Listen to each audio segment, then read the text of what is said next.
હું એક શિક્ષક હતો. મારી બદલી ભાવનગરમાં થઈ હતી. શાળાની નજીક એક દાદી ચાની નાનકડી દુકાન ચલાવતા હતા. તેમની આર્થિક સ્થિતિ ખૂબ ખરાબ હતી.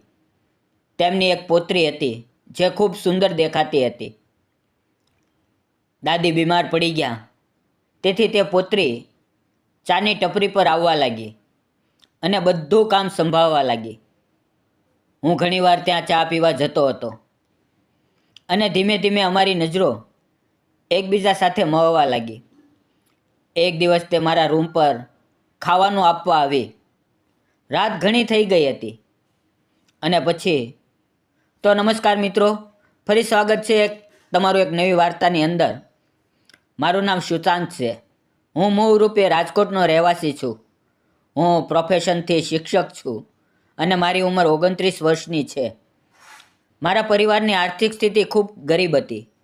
મારા માતા પિતાએ ઘણી મહેનત અને સંઘર્ષ કરીને મને ઉછેર્યો અને આગળ વધાર્યો. તેમની મહેનતનું જ ફળ હતું કે મને એક સરકારી શાળામાં શિક્ષકની નોકરી મળી. મેં 3 વર્ષ અમદાવાદમાં કામ કર્યું અને ત્યારબાદ મારી બદલી ભાવનગરના એક નાનકડા ગામમાં થઈ ગઈ. હું તે ગામમાં શિક્ષક તરીકે નિયુક્ત થયો અને એકલો જ ત્યાં રહેવા આવ્યો, કારણ કે મારા માતા પિતા ગામમાં જ રહેતા હતા.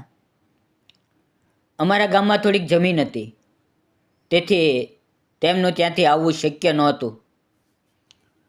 મિત્રો, શાળાથી થોડે દૂર એક નાનકડી ચાની દુકાન હતી, જેને એક વૃદ્ધ દાદી ચલાવતા હતા. પહેલી વાર જ્યારે હું તે દુકાન પર ગયો તો ત્યાં બેસીને ચા પીધી. ચાનો સ્વાદ ખૂબ સારો હતો, તેથી મેં દાદી સાથે વાત કરી અને મારી ઓળખ આપી. મેં કહ્યું, દાદી, મારું નામ સુશાંત છે. હું અહીંયા શાળામાં શિક્ષક બનીને આવ્યો છું. હું અહીંયા નજીકમાં જ ભાડાના રૂમમાં રહું છું. અહીંયા ક્યાંય ખાવાની વ્યવસ્થા છે, જેમ કે કોઈ લોજ વગેરે? દાદીએ સ્મિત સાથે કહ્યું, અહીંયા કોઈ લોજ નથી, પણ હું તમને ઘરનું ખાવાનું બનાવીને ડબ્બો આપી શકું. 50 રૂપિયામાં એક ટિફિન મળશે. આ સાંભળીને મને ખૂબ આનંદ થયો, કારણ કે આનાથી મને ઘરનું ખાવાનું મળશે અને દાદીને થોડી આર્થિક મદદ પણ થશે. દાદી ખૂબ જ નેકદિલ અને સ્નેહથી ભરેલી સ્ત્રી હતા. તેમનું બનાવેલું ખાવાનું ખૂબ સ્વાદિષ્ટ હતું. મારો રોજનો રૂટીન નક્કી થઈ ગયો. સવારે હું શાળાએ જતા પહેલાં દાદીની ચાની ટપરી પર જતો. ત્યાં બેસીને તેમના હાથની ચા પીતો, અખબાર વાંચતો અને પછી તેમની પાસેથી ખાવાનું લઈને શાળાએ જતો. સાંજે દાદી મારું ટિફિન મારા ઘરે લાવી દેતા. આ રીતે મારું જીવન ત્યાં ખૂબ સુકૂન અને આનંદથી ચાલી રહ્યું હતું. પણ એક દિવસ જ્યારે હું રોજની જેમ ચા પીવા ગયો તો જોયું કે દાદીની ટપરી બંધ હતી. મને થોડું વિચિત્ર લાગ્યું, પણ વિચાર્યું કે કદાચ દાદી બીમાર હશે. બીજે દિવસે ફરી હું ત્યાં ગયો તો જોયું કે દુકાન ખુલ્લી છે, પણ ત્યાં દાદી નહોતા. તેમની જગ્યાએ લગભગ 25-26 વર્ષની એક યુવતી દુકાન ચલાવી રહી હતી. તે છોકરી ખૂબ જ સુંદર હતી. તેના ચહેરા પર સાદગી હતી, પણ તેની સુંદરતા જોનારાને પોતાની તરફ ખેંચી રહી હતી. તેણે સાદા કપડાં પહેર્યા હતા, છતાં તેમાં એક આકર્ષણ હતું જે નજર હટવા દેતું નહોતું. તેના લાંબા વાળ ખુલ્લા હતા અને તેની આંખોમાં એક ચમક હતી જે તેને વધુ સુંદર બનાવી રહી હતી. હું ત્યાં ગયો અને બોલ્યો, એક ચા આપો. તેમણે સ્મિત સાથે મને ચા આપી. મેં તેને પૂછ્યું, અહીં એક દાદી હતા, તે ક્યાં ગયા? હવે કેમ નથી આવતા? તે છોકરી બોલી, હું તેમની પૌત્રી છું. મારું નામ કોમલ છે. દાદીની તબિયત ઠીક નથી, તે બીમાર છે અને હવે દુકાન નથી સંભાળી શકતા. તેથી હવે હું આ હોટલ ચલાવું છું. મેં પૂછ્યું, શું દાદીને કાંઈ વધુ તકલીફ છે? તેણે કહ્યું, હા, તેમની તબિયત ખૂબ ખરાબ છે. તમે જ હતા ને જે અમારી પાસેથી ટિફિન લેતા હતા? મેં કહ્યું હા. તે બોલી, તો હવેથી હું તમને ટિફિન આપીશ. મેં તેને મારું ઘર બતાવ્યું અને કહ્યું કે જો તેને સાંજે ટિફિન લાવવામાં તકલીફ હોય તો હું જાતે આવીને લઈ જઈશ. પણ તેણે કહ્યું ના, હું જ લાવી આપીશ. તેણે તે જ દિવસે મને બપોરનું ટિફિન આપ્યું અને હું શાળાએ ગયો.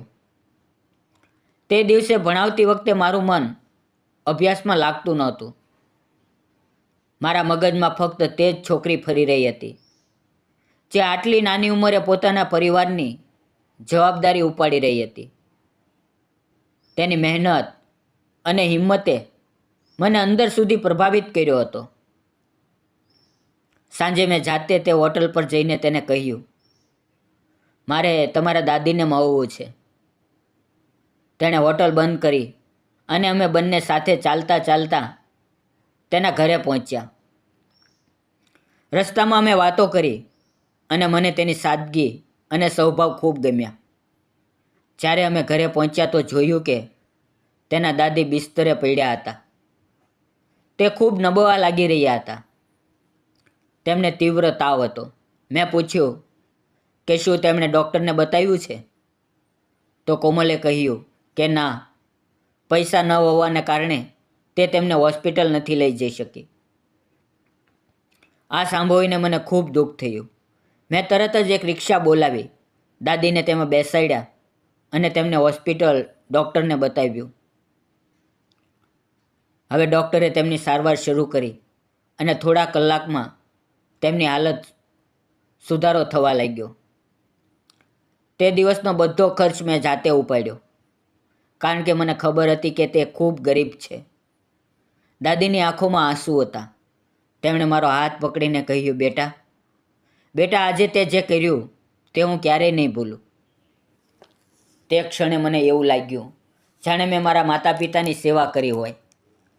તેમની પાસે પૂરતા પૈસા નહોતા અને જ્યારે મેં તે યુવતીને પૈસા આપ્યા તો તેના ચહેરા પર એક વિચિત્ર ચમક દેખાઈ. એક તરફ તે ખૂબ ખુશ હતી કે કોઈએ તેની અને તેના દાદીની મદદ કરી, પણ બીજી તરફ તેને એ પણ ખરાબ લાગી રહ્યું હતું કે તે કોઈ અજાણ્યા વ્યક્તિ પાસેથી મદદ લઈ રહી હતી. તેણે સંકોચ સાથે કહ્યું, હવે તમે ટિફિનના પૈસા ન આપતા. તમે અમારી આટલી મદદ કરી છે, તેથી હું તમને ટિફિન મફતમાં આપીશ. હું તેના પૈસા નહીં લઉં. મેં સ્મિત સાથે જવાબ આપ્યો, તમારું ઘર ખૂબ ગરીબ છે. મને સારો પગાર મળે છે. આ પૈસાથી મને કોઈ ફરક નહીં પડે. મેં આ મદદ માનવતાના નાતે કરી છે, કોઈ ઉપકાર નથી કર્યો. હું આટલું કહેતા જ તેની આંખોમાં આંસુ આવી ગયા અને તે રડવા લાગી. મેં તેને સમજાવી, તેનું દિલ બહેલાવવા માટે તેના માથા પર હાથ ફેરવ્યો. તે ક્ષણે તે મને એવી નજરે જોઈ રહી હતી જાણે તેની આંખોમાં આભાર, અપનાપણું અને કેટલાક અનકહા ભાવ એક સાથે ઠરી ગયા હોય. ત્યારબાદ હું રોજ હોસ્પિટલ જઈને તેના દાદીને મળતો, તેમના હાલચાલ પૂછતો અને તેમને દિલાસો આપતો. થોડા દિવસમાં દાદીની તબિયતમાં સુધારો થયો અને તેમને હોસ્પિટલમાંથી રજા મળી. તે ઘરે પાછા આવ્યા, પણ નબળાઈને કારણે થોડા દિવસો સુધી હોટલ પર ન આવ્યા. હવે હોટલની જવાબદારી સંપૂર્ણપણે કોમલના ખંભા પર હતી. તે દરરોજ હોટલ પર આવતી, ચા બનાવતી અને ગ્રાહકોને પીરસતી. હું પણ હવે ફક્ત ચા પીવા માટે નહીં, પણ તેને જોવા માટે રોજ ત્યાં જવા લાગ્યો. અમારી વચ્ચે હવે એક અલગ જ ઓળખ બની ગઈ હતી. હું ત્યાં બેસીને ચા પીતો અને તેની સાથે નાની નાની વાતો કરતો. મેં એક દિવસ તેને પૂછ્યું, તું આવા શું કરે છે? તેણે જવાબ આપ્યો, હું કોલેજમાં ભણું છું, પણ દાદીની તબિયત ખરાબ હોવાને કારણે ઘણીવાર કોલેજ નથી જઈ શકતી, તેથી ઘરે જ અભ્યાસ કરું છું. મેં પૂછ્યું, તારા માતા પિતા ક્યાં છે? તેણે ઉદાસી ભરેલા અવાજમાં કહ્યું, મારા માતા પિતા જ્યારે હું નાની હતી ત્યારે એક રસ્તાના અકસ્માતમાં અવસાન થયું હતું. ત્યારથી મારા દાદીએ જ મને ઉછેરી છે. આ સાંભળીને મને ખૂબ દુઃખ થયું. મને લાગ્યું કે આ છોકરીએ ઉંમર પહેલાં જ ઘણું બધું સહન કર્યું છે. મેં મનોમન નક્કી કર્યું કે હું તેની મદદ કરીશ. ત્યારબાદ મેં મારા પગારમાંથી થોડા પૈસા આપવાનું શરૂ કર્યું, જેથી તેઓ પોતાની હોટલનો વિસ્તાર કરી શકે. ધીમે ધીમે અમે હોટલમાં નાસ્તો અને ખાવાની વ્યવસ્થા પણ શરૂ કરી. હોટલ હવે ખૂબ સારી રીતે ચાલવા લાગી. ગ્રાહકોની ભીડ વધી અને તેમની આવક પણ સારી થઈ ગઈ.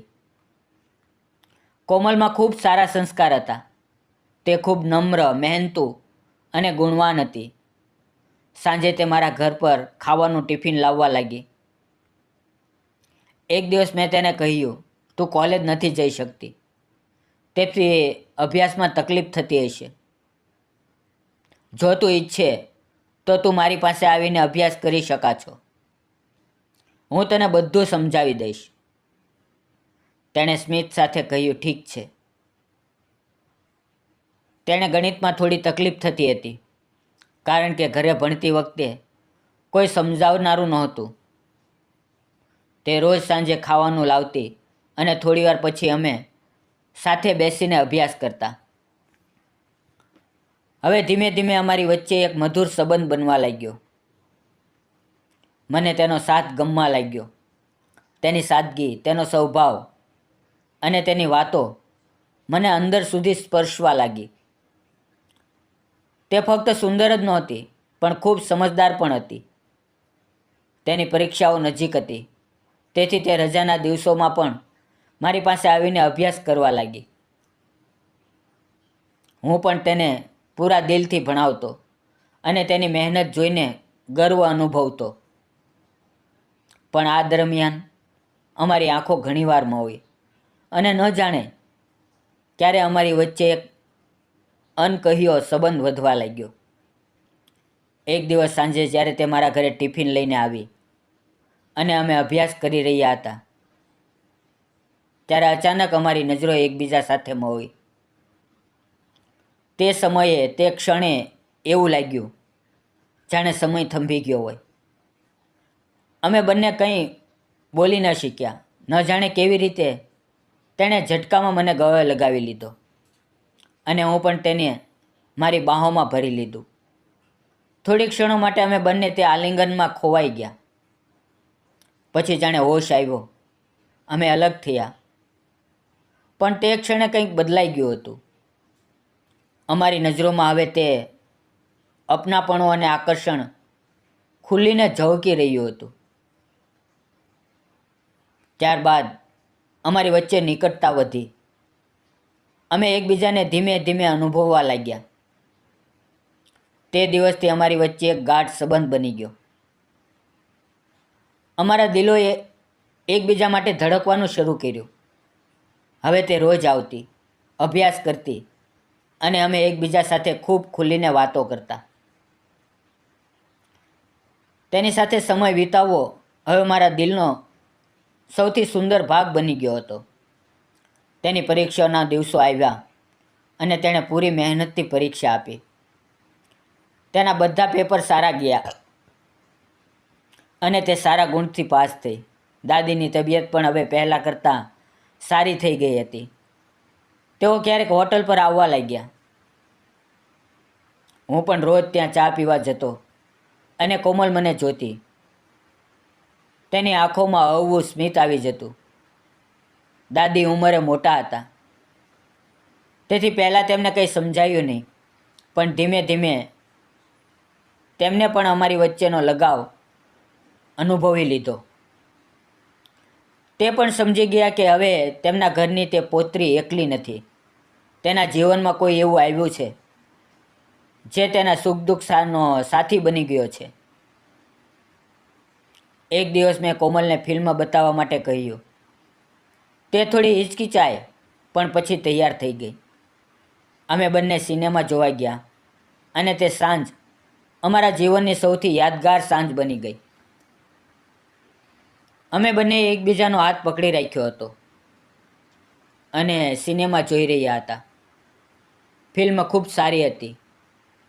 અમે સાથે પોપકોર્ન ખાધું, ઠંડી કોફી પીધી અને પછી ઘરે આવ્યા. પણ તે દિવસ પછી દાદીને બધું ખબર પડી ગયું. તેમને ખૂબ ગુસ્સો આવ્યો કે તેમની પોતરી કોઈ છોકરા સાથે ફિલ્મ જોવા ગઈ હતી. તેમને કોમલને દાટતા કહ્યું, આજથી તું ઘરે જ રહેજે, હવે હોટલ પર નહીં જાય. આગલા 5-6 દિવસ સુધી હું રોજ હોટલ પર જતો રહ્યો, પણ કોમલ ત્યાં દેખાય નહીં. મેં દાદીને પૂછ્યું, પણ તેમણે કોઈ જવાબ ન આપ્યો. મને તેના ચહેરા પર નારાજગી સ્પષ્ટ દેખાતી હતી. હવે અમારા બંને માટે એકબીજા વિના રહેવું મુશ્કેલ થઈ ગયું હતું. તે સોમવારની રાત હતી. સાંજે દાદી સૂઈ ગયા હતા. જ્યારે કોમલે જોયું કે દાદી ઊંડી નીંદરમાં છે, તો તે ચૂપચાપ મારા ઘરના દરવાજે આવીને ઊભી રહી. તેણે દરવાજે હવેથી ટકોર કરી. હું ઊંઘમાંથી જાગી ગયો અને વિચાર્યું, આટલી રાત્રે કોણ આવ્યું? મેં દરવાજો ખોલ્યો તો જોયું કે સામે કોમલ ઊભી છે. તેણે વગર કંઈ કહે મને સુસ્ત ગળે લગાડી લીધો. અમે બંને થોડીવાર એમ જ એકબીજાની બાહોમાં બંધાયેલા રહ્યા. તેણે ભાવુક થઈને કહ્યું, મને તમારા વિના સારું નથી લાગતું. હું ફક્ત તમારી સાથે રહેવા માંગુ છું. ચાલો ક્યાંક દૂર ચાલ્યા જઈએ. હું તેની વાતો સાંભળીને ગભરાઈ ગયો અને બોલ્યો, શું તું પાગલ થઈ ગઈ છે? ભાગી જવાથી શું થશે? તારા દાદીની બદનામી થશે અને મારી નોકરી જશે. મેં તેને સમજાવી, થોડી ધીરજ રાખ, હું બધું ઠીક કરી દઈશ. તેણે ફરીથી મને ગળે લગાવી લીધો અને અમે બંને ફરીથી અમારા ભાવોમાં વહી ગયા. તે રાત્રે અમારા દિલોમાં ફક્ત એકબીજા માટે પ્રેમ હતો. અમે બંનેએ એકબીજા પ્રત્યે અમારા મનની વાતો કરી અને નક્કી કર્યું કે હવે અમે હંમેશા સાથે રહીશું.